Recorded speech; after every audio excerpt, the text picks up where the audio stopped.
Let me know if there's any issues with my connection, because this isn't a great spot I'm at. So if you have Looks trouble like you're in hearing a me or correctional facility or a pump station, one or the other. a water treatment plant, somewhere in between those two things.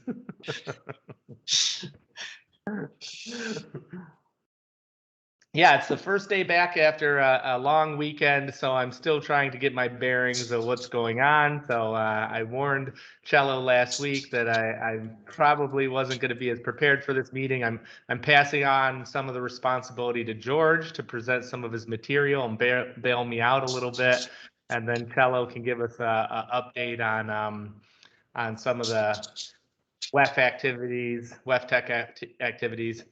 So that's what we're going to cover today. I came unprepared. I'm wandering in off of a 4-day weekend after a few days at WEF Tech, so it was my brain was a little frazzled there.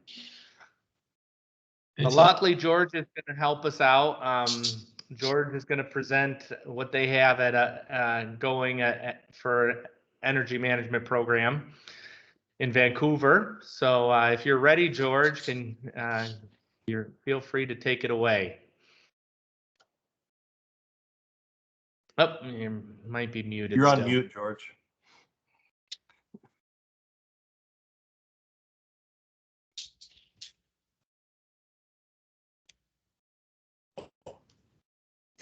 Help you turn your mic on. I said I'm as ready as I can be at 7:33.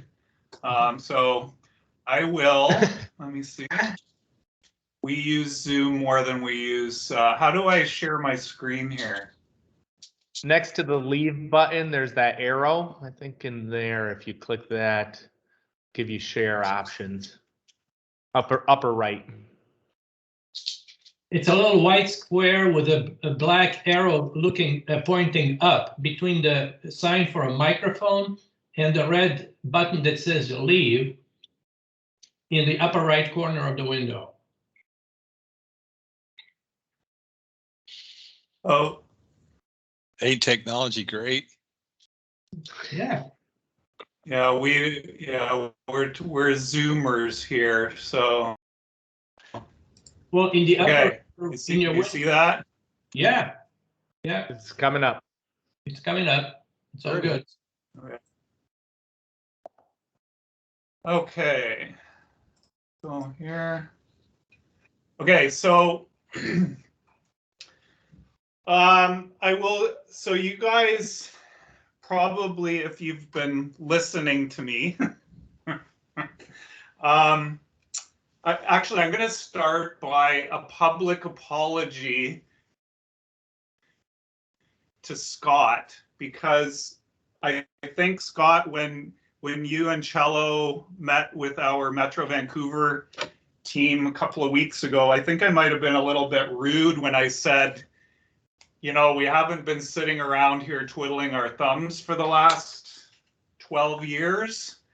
So I apologize if that came off a little bit rude, but I guess it's kind of a symptom of my frustration in getting traction for this program. So I'm going to warn everybody that this isn't really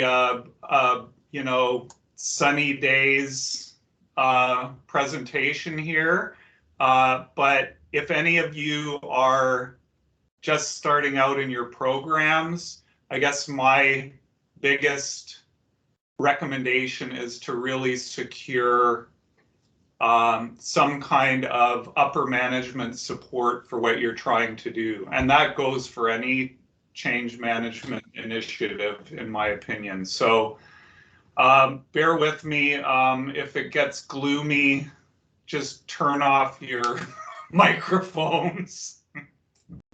And I just wanted to get this out there. So, okay, so this first slide is, it just shows where energy management sits in the Metro Vancouver corporate structure. So here we are down, can you see my cursor? here we are down here. I report to the Director of Management Systems and Utility Services. And I'm going to come back to this slide at the end as well. So this is kind of our old structure. So I report to this guy here, Management System and Utility Services Director.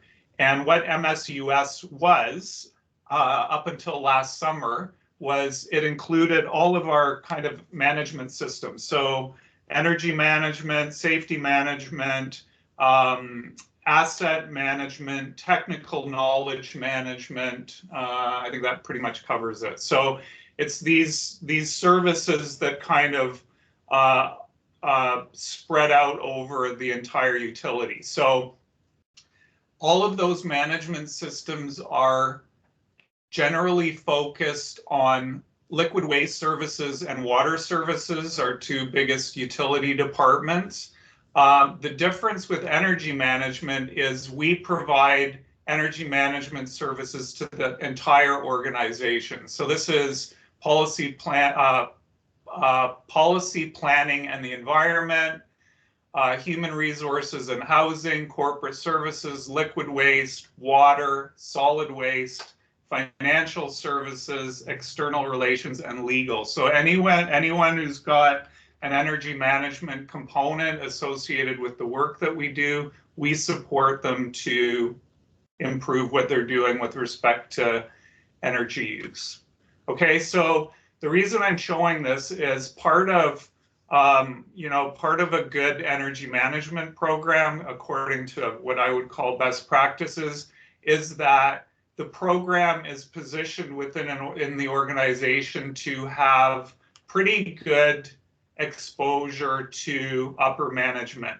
And this structure actually, in theory, is pretty good exposure. There's only two people between me and the Chief Administrative Officer. So the CAO sits up here. These are all the general managers of the departments. So really there's only two people between me and the top of the organization. So in theory, this is a relatively well-positioned program. So moving on. So this is just a little bit of context. So our energy management program has two main drivers. We're trying to manage energy costs on one side of the balance, and we're trying to manage greenhouse gas emissions on the other side. So these are 2020 numbers. We spent just short of $30 million in energy in 2020. So that includes what we purchase, what our contractors purchase, and the cost of operating our energy producing systems. For example, our biogas production and management systems, our cogens, all of that type of stuff. So that's all wrapped up in that $30 million.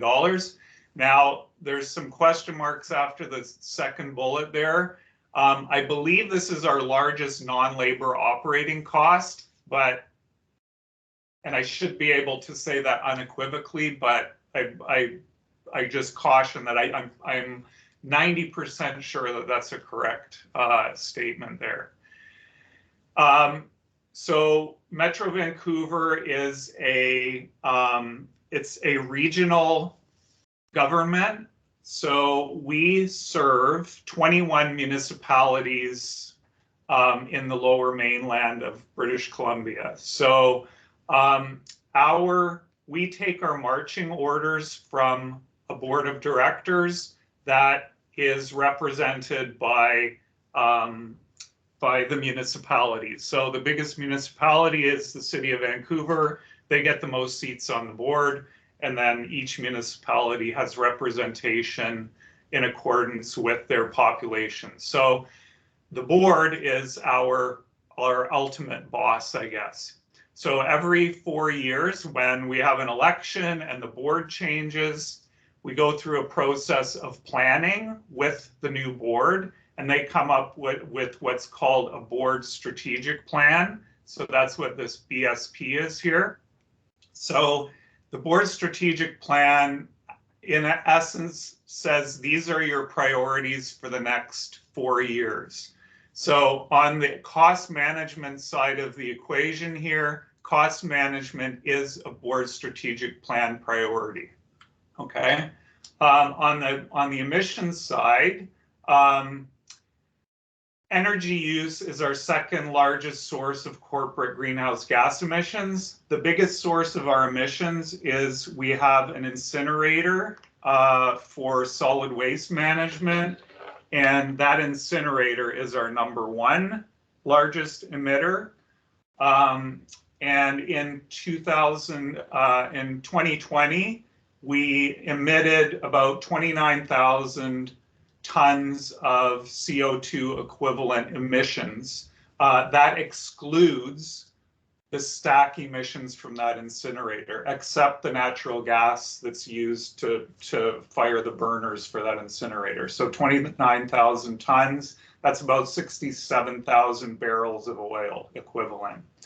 And again, climate action is a very high priority in our board's strategic plan.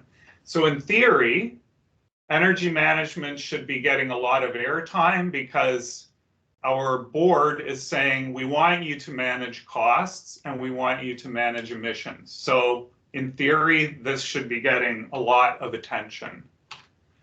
Okay, so a little bit of background. We're just publishing a report that's going to the board next week. So the next couple of slides come right out of that report. This shows our 5-year trends. The left-hand graph is our energy use in gigajoules. The middle one is cost. When I pulled this out yesterday, I realized that there's an error here. This should be a $sign. And then on the right, these are the greenhouse gas emissions associated with this energy use. So this is all by department. Liquid waste is our biggest energy user, followed by solid waste, then water. Housing is orange, corporate services, and then parks is our smallest one. They're up on the top.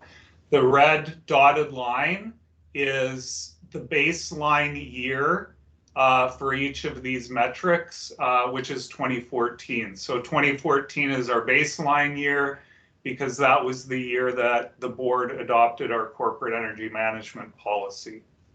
Hey, so George. in general, things are kind of going up with respect to use. This is what we can manage, right? We can't really manage this, the cost and the emissions without managing the usage. So usage in general is going up by 9% compared to 2014. Our costs have gone up 19% and our GHGs have gone up by 31%.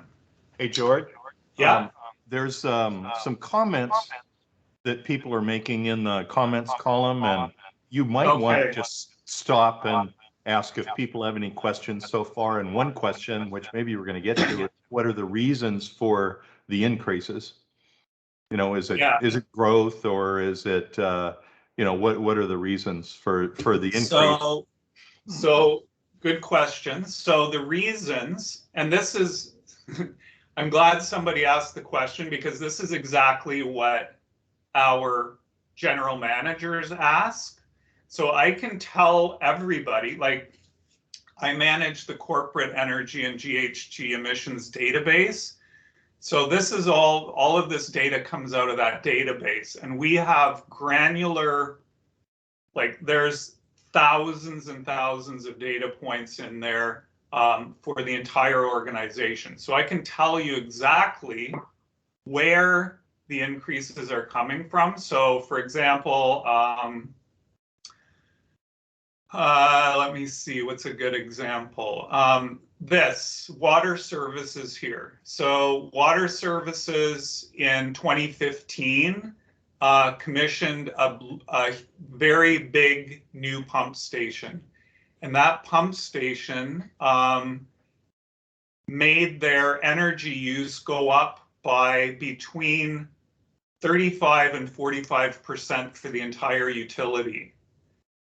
So that's an example. Now, what I argue is that we're not really providing any, we're providing an incremental improved service to the region, because now a small part of the region that wasn't getting filtered water, I think it's 18,000 residents, I think, out of 2.5 million. They are now getting filtered water because we can move water where we couldn't move it before. So what I argue from an energy management perspective is that our energy use should really have only gone up by that incremental amount to provide filtered water to that part of the region, right? So that's not the case. They kind of operate that pump station whenever they feel like it. And as a result, the usage for that utility has gone way up. Yep. So other examples, if we go over here to the GHGs, the reason that this has gone up so much, there's a couple of reasons. Liquid waste services, we're building a new wastewater treatment plant that's going to be commissioned in like around I think the official date now is 2032. And it's going to be located on the site of an existing treatment plant. So in order to make room for that new plant, we have to get rid of some biosolids that have been sitting on the site since the 60s. And that means trucking them to Alberta. So Alberta is the next east province to British Columbia, and it is about a 15-hour drive away. So a lot of these emissions increases here in liquid waste are because of that. So I guess the bottom line is, to answer that question, we know why we're using more, but what we can't say is that the base usage, we're managing it and it's getting better wherever we can. And that's my whole point. That's what energy management is. It isn't writing a report once a year and everybody freaks out and makes excuses why things are going up.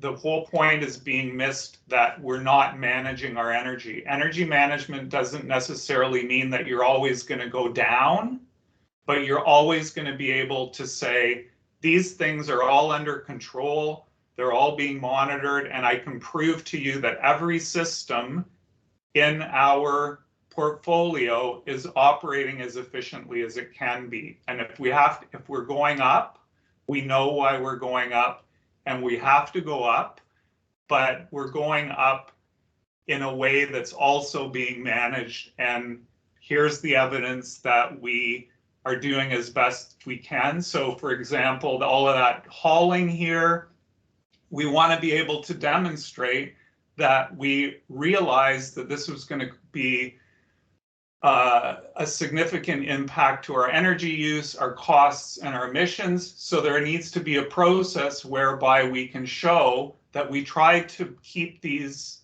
to a minimum, recognizing that we were going to be using more energy. Does that all make sense? Yeah. Josh had a comment that you might want to respond to. Josh? Okay. Guys, when I just chime right in, I don't want to be, like I said, I'm not super familiar with Teams here, so I don't want to waste time I can't see the comments is what I'm just saying. So just chime right in if you got a question. Yeah, I didn't really have a question. It was just a reaction, I guess, to the waste incinerator, the solid waste incinerator, which appeared, I mean, you know, it's just an off the cuff reaction. And I really like your presentation so far. And I really do appreciate kind of the straight talk about how difficult it is, for one, and then how to frame the conversation about delivery of services and open-eyed understanding of where your energy is going as a major goal. It's not just you know, meeting these these goals, but really understanding where you're at. I appreciate that. But yeah, my comment was just sort of off the cuff.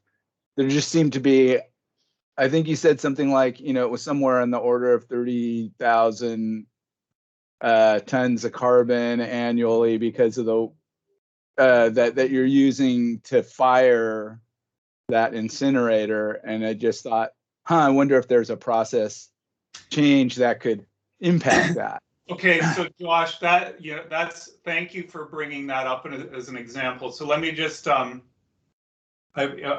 maybe said something that was a little misleading. So that 29,000 tons, that's for everything, right? So that's this bar right here in 2020.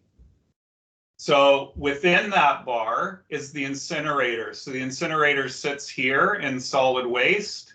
Now, what you can't see here, well, you can kind of see it. In 2018, the incinerator installed new burners. So something to do with our operating certificate for emissions from that incinerator made us have to be able to operate at a higher combustion temperature. So we installed bigger new burners in 2018. And since 2018, the natural gas use in the burner or in that facility has gone up by over 500%. So when I asked the question to solid waste, you know, because the way that you can't see it here, it's all in the detailed report, but what has happened is that the burners were installed in 2018, and then in 19, the usage went up by 200%. In 19, it went up by 400%, and in 20, it went up by 525%. And I can send you a very long email chain of me trying to understand why that has happened. And quite frankly, in my opinion, the response, including from the general manager of solid waste, is all a bunch of bullshit. Because it's just, is that a technical I would term? be happy to share it. Like, it just makes absolutely no sense. And it basically, what I read into it is, we don't know why, but they just can't come out and say, you know what, I don't know why. And I asked the same questions a year ago when we produced this report, and I got verbatim the same response. So nobody through all of this, so going back to the question, which is why is it going up? Everybody wants to say, for example, oh, well, it's our operating certificate is the reason why our use is going up. So I say, well, then why didn't it go up all in 1 year and then stay constant? But every year it's going up higher and higher and higher. And nobody wants to say, oh, we'll look into it, or, well, they did say that last year, and when I brought it up again this year, they couldn't tell me what they did, because this site we own the site, but it's operated by a contractor. And this all is going to get into some of my future slides here, which is, how do you set up a contract with a contractor that encourages and I guess rewards them potentially on operating efficiently with respect to the use of natural gas and the greenhouse gases associated with it. So that's just another example of how we need to be working all of this into our business practices. And that's really where this whole presentation, it's all about business practices. You're not going to see very much at all about, you know, where we upgraded a blower or, you know, a lighting system or whatever. That's all very important, but that all comes into the planning process. And that's not the focus of what our policy says we're supposed to be doing. So, hey, George, we don't really know how many slides you have, so maybe you want to move ahead. So, But everyone really appreciates your straight talk, and what we really want is for Metro Vancouver to appreciate your straight talk too. So yeah, so do I. Before something snaps.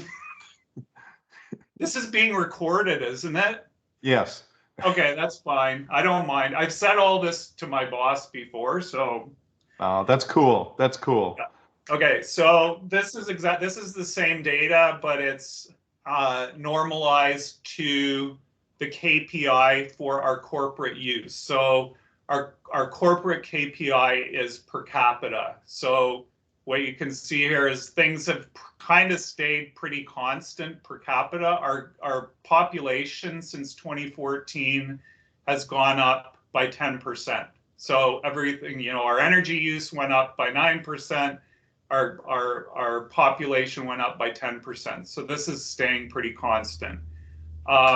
This is per person per dollar. So look at, like, this kind of puts it into reality for me, is every person is paying like less than $12 a year. So what are you going on about, George? Who cares? This is, when you put it in a per capita, it's like, well, for all the services people get from us, $12 isn't very much. So anyway, then this is just per capita greenhouse gas emissions. So that was all kind of set up here. The rest of the presentation, what I did was so this having a corporate sponsor for this program has been a bee in my bonnet since 2014. So I have pushed to get a general manager on board to advocate for this program since 2014. So for a period of about a year, which was 2015, 16, I think, the general manager of Parks Planning and Environment took on the role, and he was engaged, he was interested, and he did a very good job of representing us at the corporate planning level. Unfortunately, he got fired. And it took another almost a year before somebody new was hired. And I sat down with that new person and I gave him the presentation that you're about to see now to put it in to kind of give him an overview of where we've been and where we plan to go. So most of these slides that you're going to see, I just took the old presentation, and the red text that I added is an update to bring us up to today. But this presentation was originally given in April 2017. And I have to tell you that I have severe slide envy from our last presentation, because these are not pretty, I will tell you right now, and there's way too many words. So this is essentially a story about, does anybody know who this is? Is anybody old enough to know who this is? No? It's from, isn't it from the Dickens, Charles Dickens Yes. story, right? It's Oliver the orphan. So that kind of looks a little bit like me when I was that age. So anyway, this is Harry Potter. What's that? I was going to guess Harry Potter. No, it's not Harry Potter. It's Oliver Twist, and Oliver was an orphan. So this is all about our orphaned energy management program.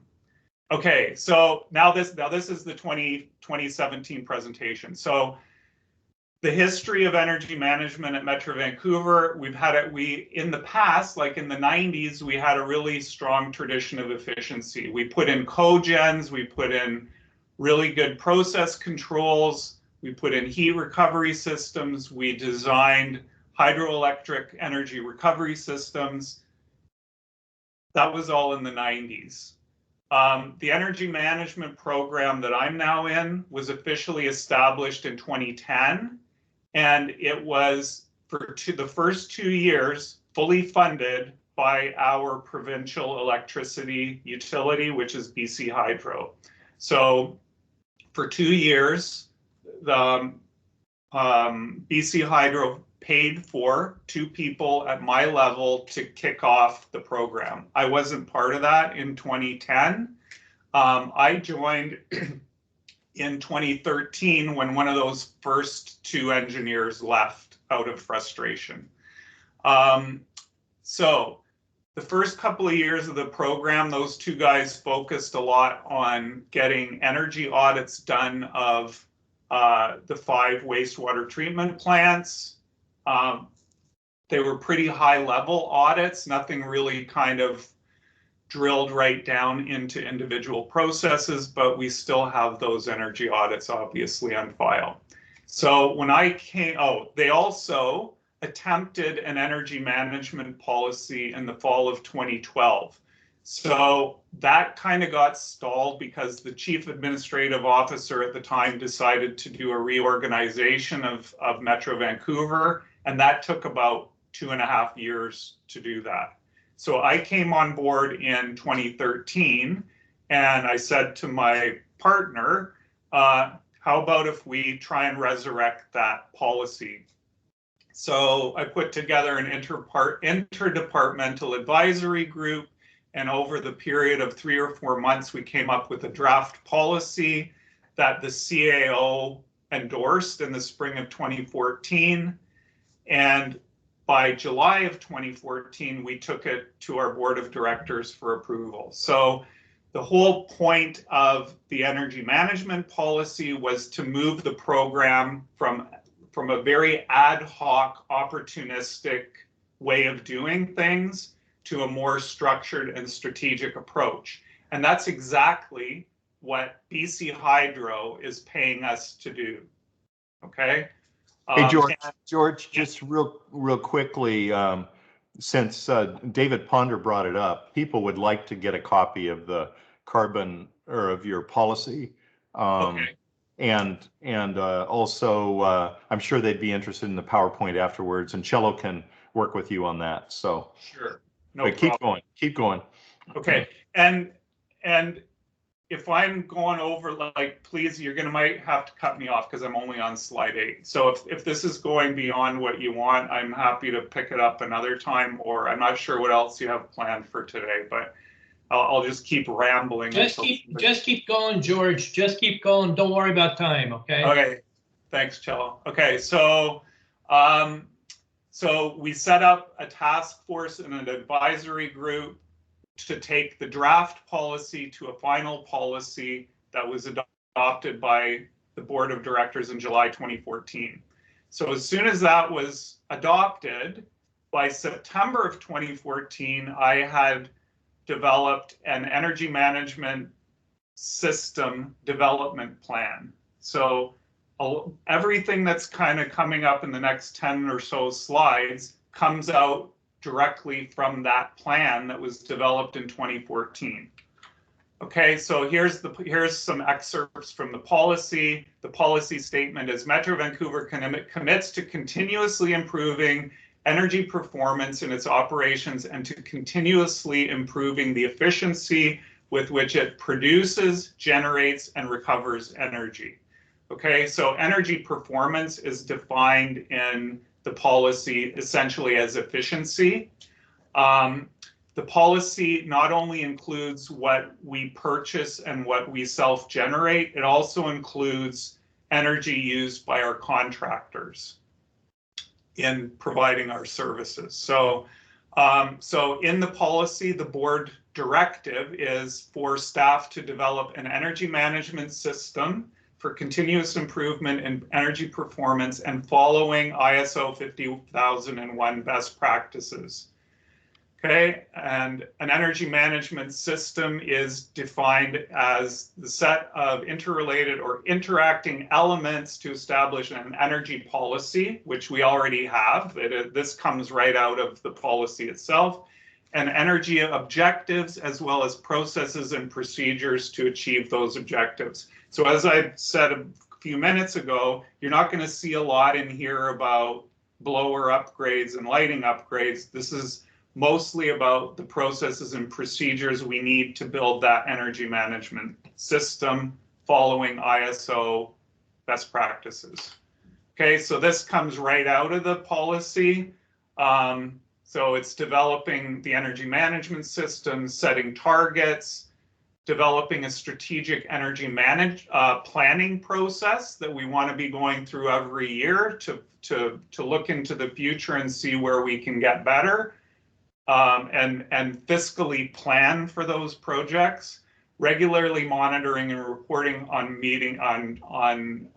progress towards meeting those targets, processes for planning, design, procurement, construction, operation, and maintenance, providing access to energy information and training, and empowering staff. So that's the exact text in the policy. And so in the plan that I put together in September 2014, it takes all of those bullets and breaks them down into these 6, what were at the time, working groups. So we've got targeting and reporting, metering and monitoring, procurement, projects, O&M, training and awareness. And the idea was that the development of this energy management system would all be overseen by an energy management task force. So I'm not going to go through the detail here, but I just wanted to show you that in 2014, we had already set up a structure for the task force and the working groups. So here's the highest level energy management system development team. So this is our corporate planning committee. It gives the members and the roles and responsibilities, the task force, and the working groups. So this was all defined in 2014. This is the task force itself, so it has representation from all departments, and staff was actually assigned to them in 2014 by the general managers. This is just drilling down another level. So these are all the working groups, and we assigned people to each of the working groups. Okay, so this is all me and Excel, right? The plan was in place, but it never got any traction, essentially. Okay, so remember this presentation is from 2017. So when I sat down with the new general manager of policy planning and environment in 2017, I said, you know, we've taken a historical approach of these 6 working groups. It's driven by the energy management group with working group member and or interested. This is a very important word. Key staff, all-inclusive, quick wins, organic implementation. That was the approach, or that was the reason that we went this way. And in 2017, the challenges that I brought forward at the time was that it wasn't necessarily systematic and prioritized, not the best use of limited resources. Different departments have different needs. This one is very important, importance and accountability. This is essentially why it didn't go anywhere. And this was identified already in 2017. Difficult to demonstrate progress toward meeting the policy objective of continuous improvement. So what I suggested at the time was to shift from a working group centric approach to a departmental centric approach. So that's just slicing that structure in the opposite direction. So rather than having a working group for each of the petals on that flower, we would have a working group for each department. So focus on departments with the largest energy footprints. So we're going to try and hone our activities to liquid waste, water, solid waste, and housing. And what's this next one? Lulu Island facility. I don't really know what that bullet means. Present water services planning. Yeah, so this was originally given to water services as well. So we're trying to replicate what we were trying to do in water services in the other departments, which didn't go anywhere. Okay, so what did I tell the new general manager that the function of the energy management group is? So the energy management group is me and 2 other guys. So what I define our role to be is defining continuous improvement objectives, helping. So the role of energy management group is to assist internal clients, so that's each department, in defining continuous improvement objectives. So we have a policy, but nobody ever kind of articulated what they want to do. And when the policy was adopted in 2014, the very next day I went to my boss and said, so should I be setting up a meeting with the general managers to define how, like, with what level of urgency we want to be implementing the policy? And my advisors at the time, which included my boss, said, oh no, we don't need to do that. Well, that was 7.5 years ago, and we still don't have objectives by department across the organization. So our role, so the third bullet here, our role is participating as required in executing the plan. So we want to be developing concrete plans, so projects and initiatives, assigning resources to those projects to make sure that they actually will happen at some time in the future. So it's all about forward planning, understanding where our opportunities are to improve our efficiencies, and integrating it with the capital planning process so that the human resources and the capital resources are all there to execute the plan. So next one is participating as required in executing the plan. So I see ourselves as facilitators of making things happen. With the direction of the departments. The departments all need to take ownership of their part of the program, right? And we're here to facilitate it. So our role is also to report progress toward meeting the policy objectives. So I manage the big corporate energy and GHG database that all those pretty bar graphs came out of.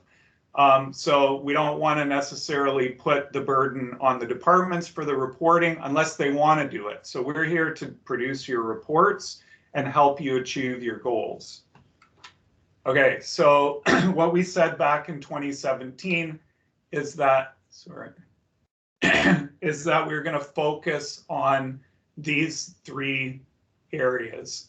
So we're now calling these areas focus areas as opposed to working groups, but this is an old presentation. So we were going to focus on the targeting and reporting, projects. Projects is essentially our design process, and O&M.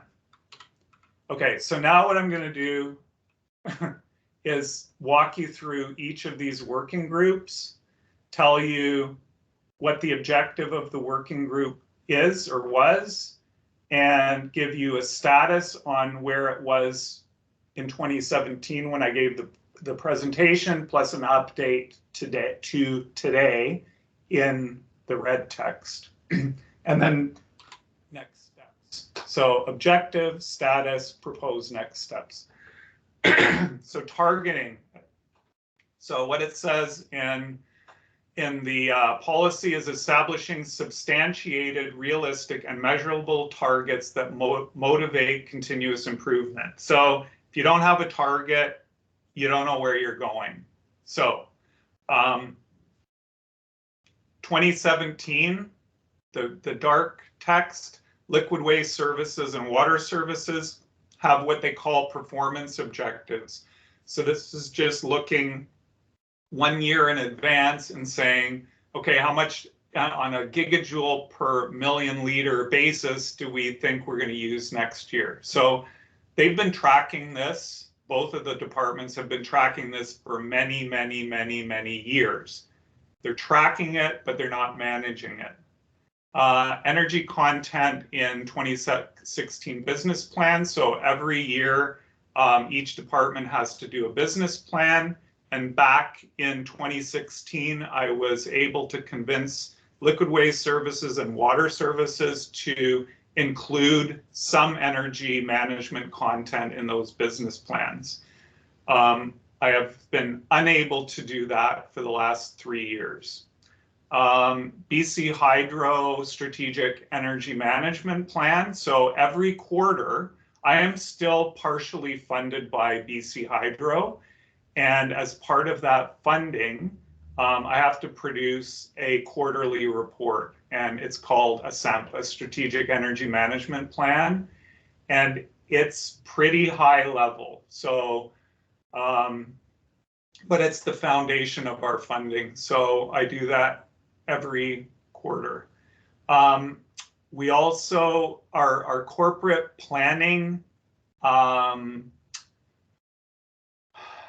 forms, I guess. So at the time we had something called a screening level business case and an operation PIF. What does PIF stand for?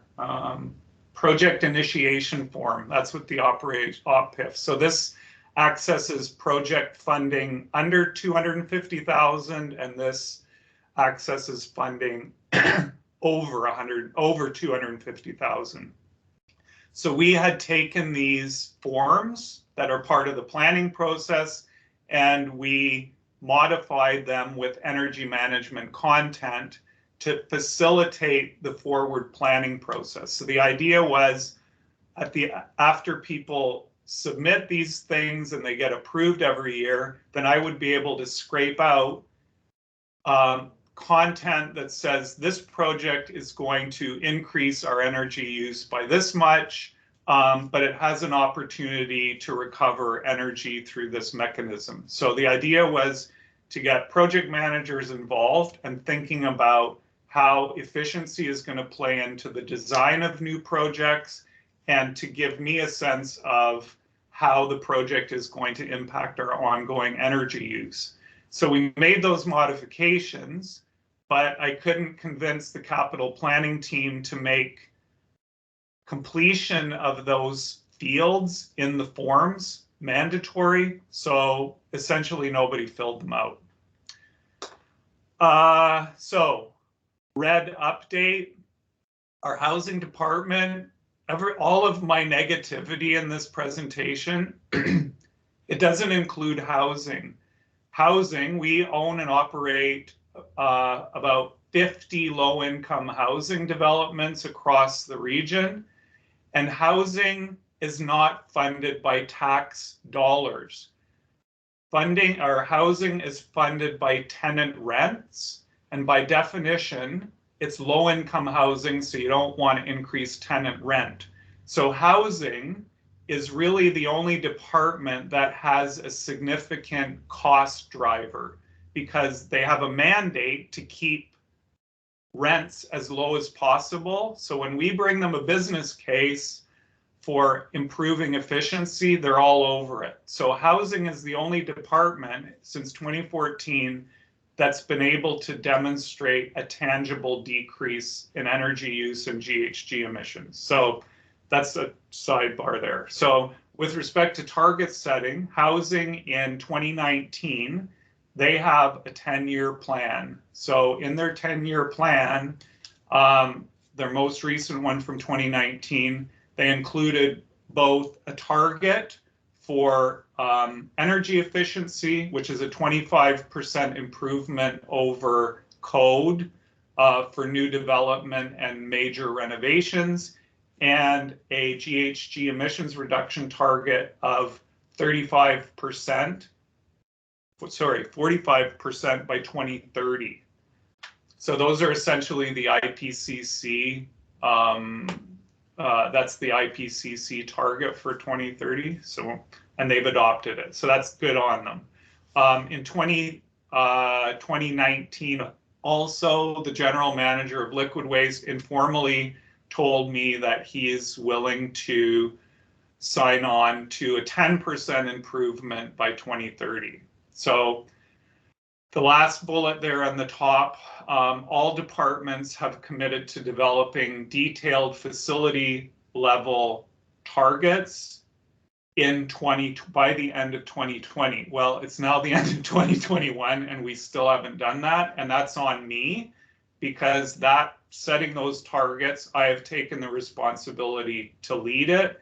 And it's based on every energy flow at every major facility. We need a target for each of those energy flows at each facility that roll up into the overall departmental targets. And that's not anywhere near done yet, and it's the end of 2021 already. So propose next steps, complete that target setting, and ultimately develop a committed plan for projects to roll into targets. So then we need to kind of commit to doing it, right? So that's number one. Oh, shoot. Oh, that was about targeting. Now this is about reporting. George, yeah. Just a second. We only have about 7 minutes left, and it's totally okay. I'm not asking you to rush, but I just wanted to let you know we're going to want to, you know, people may have, you know, other things on the calendar, but just keep going. But let's plan on maybe, you know, in about 5 minutes with 2 minutes left to close, if that's possible. Yeah, sure. I will. I'll just stop whenever you tell me. I can't see the time, what I'm looking at. So just cut me off so we can just decide what we do with the rest of this, if anything, and we can take it from there. Okay, so reporting. We updated our energy and GHG emissions software in 2014. So we have a really good software package that I track all energy use for all departments and all energy production as well in this database. So we have all the data.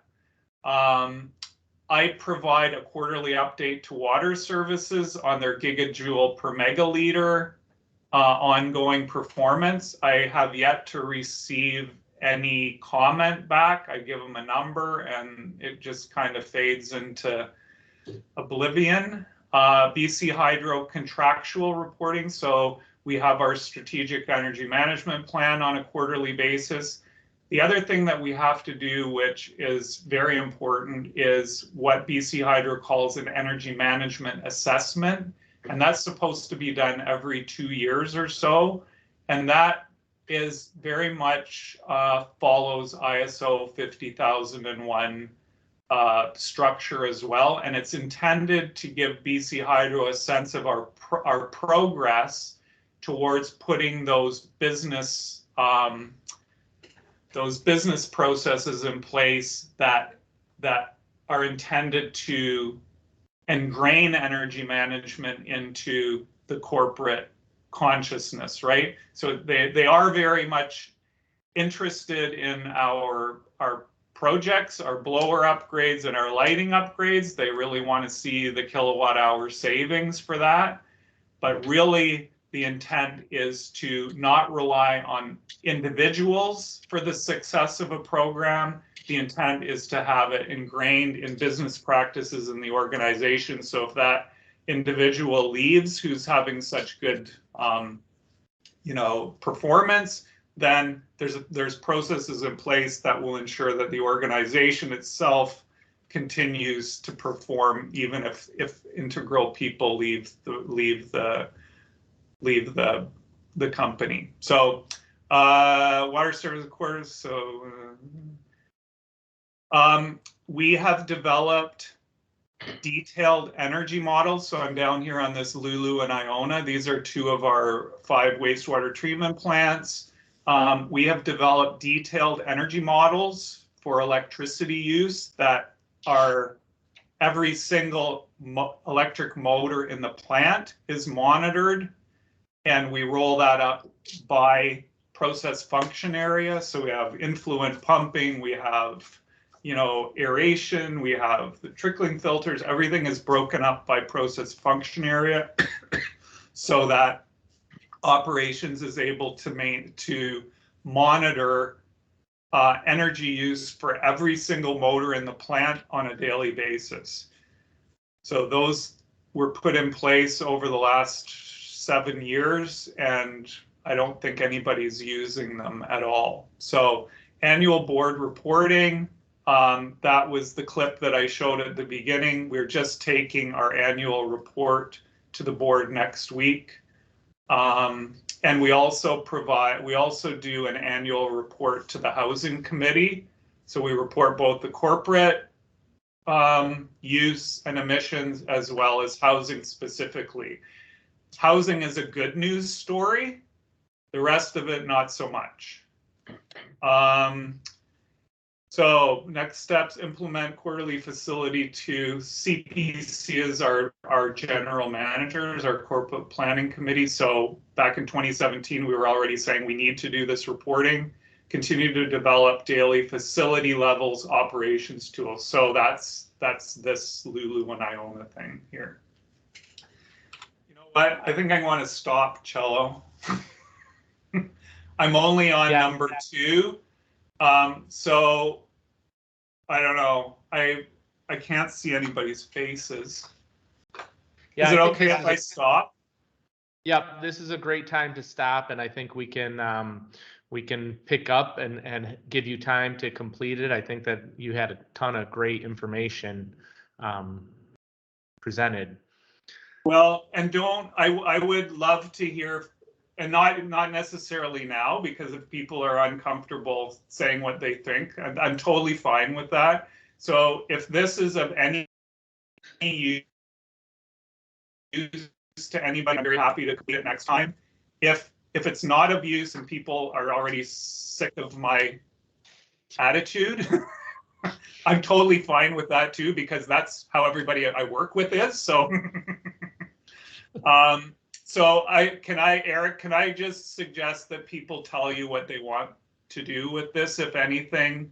I can walk through the rest of it and say where we are today, or we can just leave it at that. And if anybody individually is interested in getting more of the same, they can contact me. Does that sound all right? That sounds all right. I mean, my preference would be to give you time to finish up the material you have and finish your work groups.